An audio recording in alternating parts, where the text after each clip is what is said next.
There's a moment that happens between a dog and the person who loves them, a quiet, ordinary moment that most people miss entirely. Maybe it's your dog glancing back at you on a walk when you haven't called his name. Maybe it's the way he presses his whole body against your leg while you're standing in the kitchen doing nothing in particular. Maybe it's the way he chooses, out of every comfortable corner in the house, to fall into his deepest sleep right next to you. These moments feel small.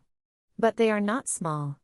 They are, in the language your dog actually speaks, some of the most profound things he will ever say to you. Dogs cannot tell us they feel safe. They cannot explain that you are the most important living thing in their world. But they show us, constantly, through a set of biological and neurological signals so specific and so consistent that researchers have spent decades studying them. And what those researchers have found is remarkable, because what dogs do when they feel loved isn't random. It isn't coincidence. It is written into their nervous systems, shaped by thousands of years of evolution, and it plays out in your living room every single day. So let's talk about what those signs actually are, what they mean at a neurological level, and why your dog communicates the way he does, not because he doesn't have the words, but because, for him, his body has always been the word. The first sign starts the moment your dog sees you.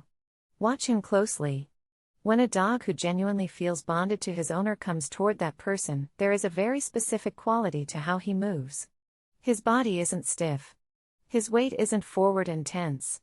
Instead, the whole thing becomes loose, almost rubbery, and the signature wiggle that starts somewhere around the shoulders rolls all the way back through to the tail in a kind of wave. Animal behaviorists call this loose body language, and it is not just cute. It is a full-body neurological report on the state of your dog's nervous system. When a dog is in a state of threat, or uncertainty, or anxiety, the muscles tighten. The body becomes angular and controlled. But that fluid, bouncy, shoulder-to-tail wiggle. That is what a completely calm nervous system looks like in motion. Your dog isn't just happy to see you. His entire body is telling you that you are the safest thing in his world. Now, the second sign is one that most dog owners have witnessed without quite understanding what they were seeing. You're at the park, or walking down the street, and your dog is off doing what dogs do, sniffing something fascinating, investigating a sound, exploring. And then, without any prompt from you, without being called, he simply looks back. Just a glance. And then he goes back to what he was doing. That glance has a name in behavioral science. It's called social referencing, and the reason it matters is because it's the same behavior that human infants show with their caregivers. Babies, when they're learning to crawl and explore, periodically look back at their parent, not because anything is wrong, but because the parent is their anchor. The presence of a trusted caregiver is what makes exploration possible in the first place. When your dog glances back at you on a walk, he is doing exactly the same thing. He's not checking to see if you're watching. He is confirming that you exist, that his safe base is still there, so that he can keep moving forward with confidence.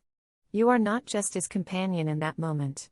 You are the reason the world feels navigable at all. The third sign happens while you sleep, or rather, while your dog sleeps. And the key word here is deep.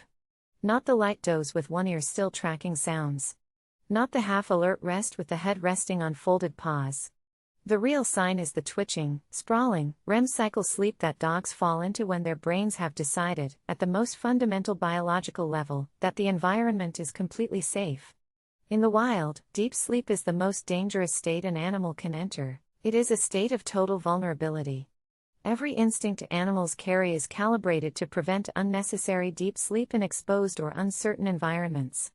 So when your dog chooses to enter that state in your presence, paws running after something in his dreams, eyelids flickering, breathing slow and completely surrendered, his brain has made a conclusion about you.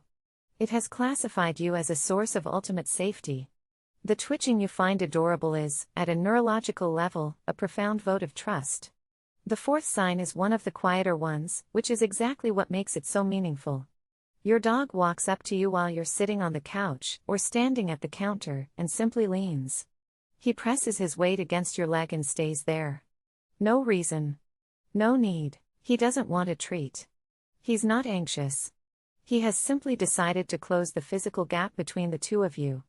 Animal behaviorists categorize this behavior as affiliative contact, meaning contact driven purely by the desire for closeness, and it is considered one of the clearest expressions of attachment a dog can show.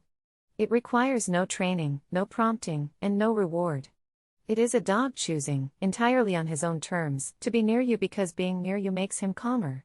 He is not leaning on you because he needs you to hold him up. He is leaning on you because your physical presence has a measurable regulatory effect on his stress chemistry. You are, in the truest biological sense, his comfort. Now here's one that might surprise you, and it is legitimately one of the more fascinating pieces of research to come out of canine behavioral science in recent years. You yawn. Your dog catches it. This is called contagious yawning, and it turns out it is far more significant than it sounds. Contagious yawning has long been studied in humans as a behavioral marker of empathy. It tends to occur more reliably between people who are emotionally close to each other than between strangers. And researchers decided to test whether the same dynamic applied in dogs. What they found was that dogs do catch yawns from humans, but they catch them significantly more often from their own owners than from unfamiliar people. The neurological attunement that drives this behavior, the way your dog's brain is quietly tracking your physical signals, syncing up with your body language, picking up the micro cues of your state, that is empathy expressed in a form that dogs actually have. When your dog yawns after you yawn, he is demonstrating that his nervous system is attuned to yours in a way that only exists because the two of you have built a genuine bond. Let's talk about the greeting, because there's a layer to it that most people don't think about. The explosion of energy when you walk through the door, the jumping, the spinning, the complete and theatrical enthusiasm, that part gets all the attention, and it's wonderful. But the real behavioral signal isn't in the size of the greeting. It's in what happens after it. Watch how quickly your dog settles once the initial moment of reunion has passed. Watch for the exhale, that long, slow breath that releases from deep in the chest. Watch for the muscles softening, the body dropping into a relaxed posture, the energy coming down like a wave receding from shore. Behavioral researchers call this the emotional reset, and the speed and completeness of it is considered a marker of secure attachment. A dog who is anxious, or uncertain, or in an environment that feels unsafe, doesn't reset quickly. The nervous system stays activated. But a dog with a secure bond, a dog whose owner functions as a true emotional anchor, has a nervous system that knows how to come back down. That exhale isn't just your dog relaxing. It is, chemically, the release of cortisol. It is stress hormones leaving the body because the person who regulates them has come home. And then there is the last sign, which is perhaps the most extraordinary of all. Something startles your dog, a car backfiring, a sudden loud sound, something unexpected and alarming. Most animals, when startled, look directly at the threat. That is the survival response. Lock onto the danger and assess it. But a dog with a genuine bond to his owner does something different. He looks at your face first. Not the threat. Your face. In behavioral science, this is called emotional referencing, and what it reveals is something that goes beyond simple obedience or training. Your dog, when confronted with something he doesn't understand, has learned to read your micro-expressions as a source of information more reliable than his own instincts. If you look calm, he can be calm. If you tense, he should prepare. You have become, over the course of your relationship, his emotional compass, the lens through which he interprets the world. The fact that he overrides his own survival reflex to look at your face first isn't a vulnerability. It is the deepest expression of trust that biology allows. What makes all of this so worth understanding is what it tells us about the nature of the relationship itself. Dogs did not develop these behaviors because they were trained to. They developed them because something real happened, a genuine neurological bond formed, built through consistency and care and the daily accumulation of moments that told a dog's nervous system, over and over again, that this person is safe. That this person is the anchor. That when the world is uncertain, this is where to look. Your dog doesn't love you in the way you love him. The architecture of his brain is different, the language he thinks in is entirely physical, and the way he processes time and memory and emotion is nothing like yours. But the bond is real. It is measurable.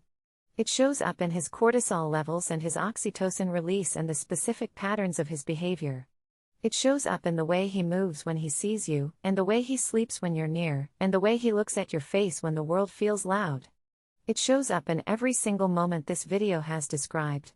And if you've been watching your dog while you listen to this, there's a good chance you've already seen most of them today. You just didn't have the language for what you were seeing. Now you do.